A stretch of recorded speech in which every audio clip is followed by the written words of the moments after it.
Ed eccoci giunti alla seconda tappa di questo viaggio che in 18 ore di treno mi ha portato da Nanchino fino a Zhangjiajie, famosa per il suo parco naturale, patrimonio dell'UNESCO, le cui montagne hanno ispirato il film Avatar.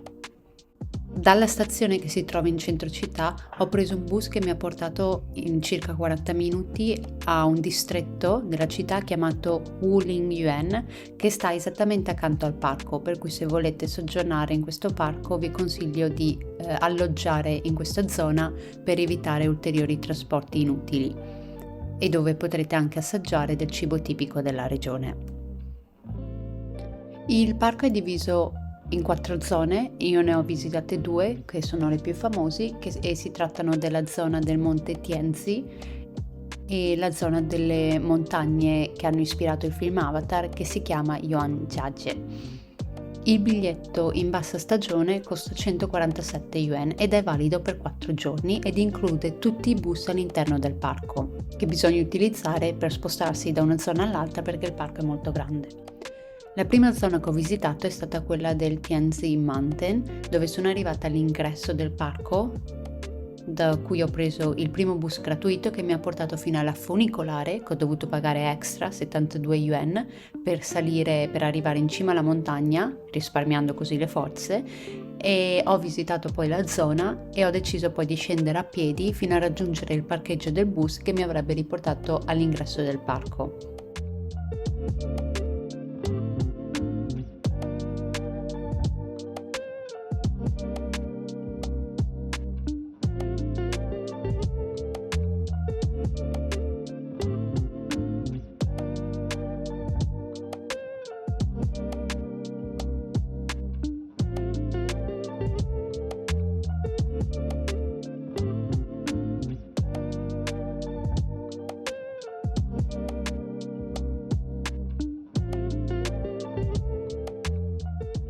Il secondo giorno invece l'ho dedicato alla zona Yuanjiajie, che è famosa appunto per le Hallelujah Mountains, che sono quelle che hanno ispirato il film di Avatar, per cui vengono anche chiamate le montagne di Avatar.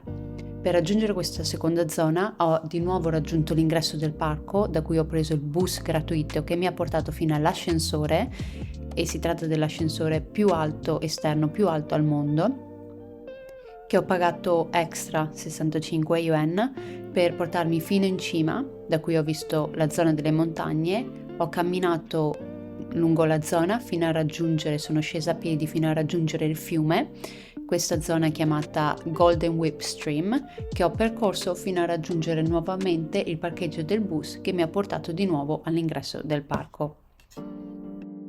Inoltre in questa zona potrete incontrare un sacco di scimmie che vivono nel parco, che ovviamente non dovrete toccare.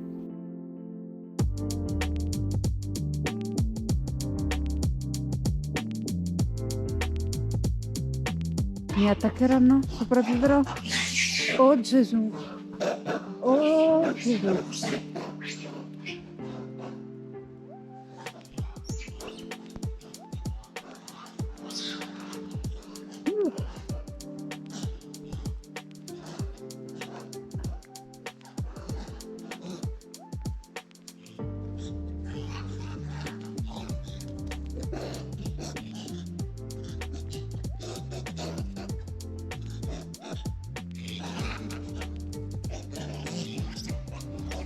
Al terzo giorno invece sono andata alla stazione dei bus di Wulingyuan per raggiungere il Grand Canyon, che si trova a circa 40 minuti di distanza. E il bus vi porterà direttamente all'ingresso, dove potrete comprare il biglietto. Io ho speso 128 yuan ed include la visita al Grand Canyon ed il ponte di vetro. E si tratta del ponte di vetro più lungo e più alto al mondo. E se siete abbastanza coraggiosi, per un costo extra potrete fare anche bungee jumping.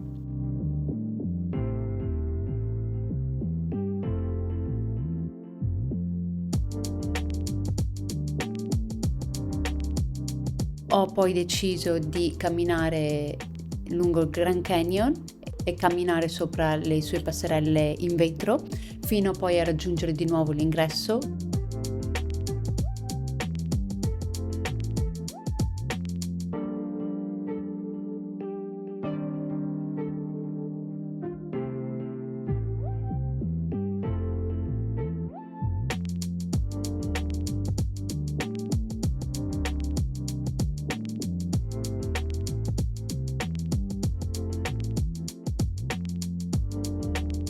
Una volta tornata all'ingresso del Grand Canyon ho preso il bus che mi ha riportato nel quartiere Wulingyuan, da cui ho preso un altro bus con le mie valigie che mi ha portato nel centro della città di Zhangjiajie, dove ho deciso di alloggiare per una notte poiché il giorno dopo avrei visitato la Tianmen-shan, la montagna Tianmen, che è raggiungibile tramite una funicolare che parte dal centro della città.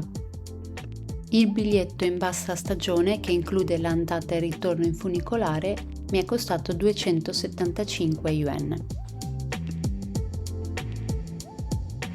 Ho camminato poi lungo le passerelle costruite lungo la montagna, dove alcuni tratti sono costruite con pavimenti di vetro, il cui ingresso costa extra.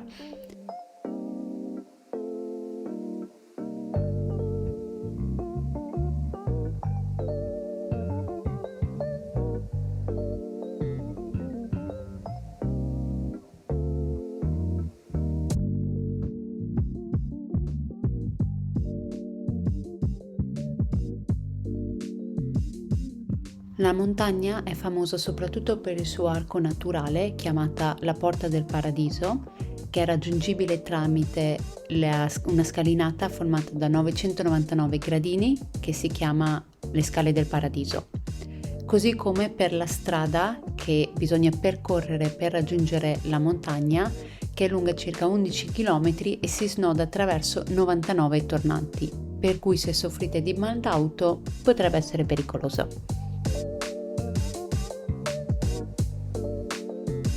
In cima alla montagna si trova anche un tempio visitabile molto carino.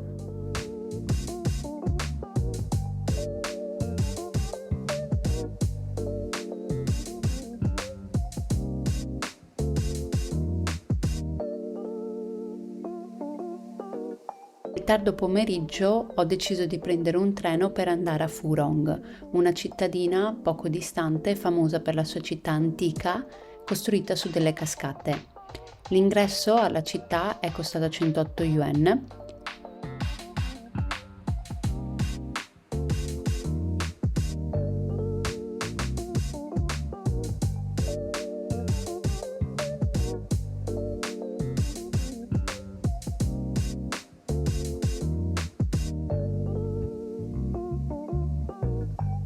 Consiglio di vederla soprattutto la notte, quando si illumina e la città prende vita, e se siete fortunati potrete anche assistere a degli spettacoli.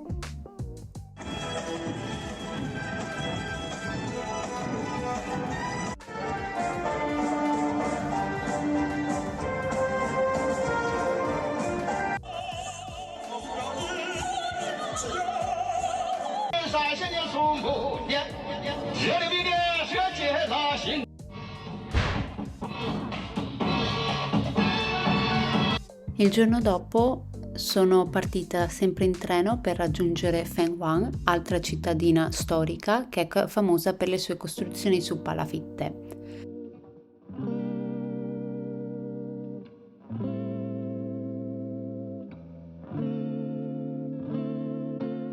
Questa città mi è piaciuta di più perché potrete vedere proprio come la gente del posto vive quotidianamente e potrete anche incontrare una minoranza etnica cinese che è quella dei Miao.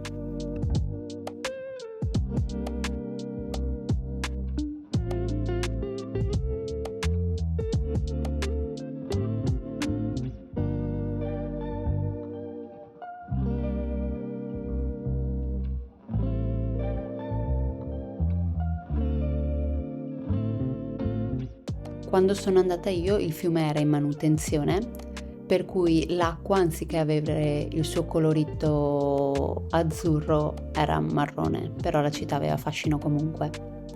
Anche qui consiglio di vederla la sera.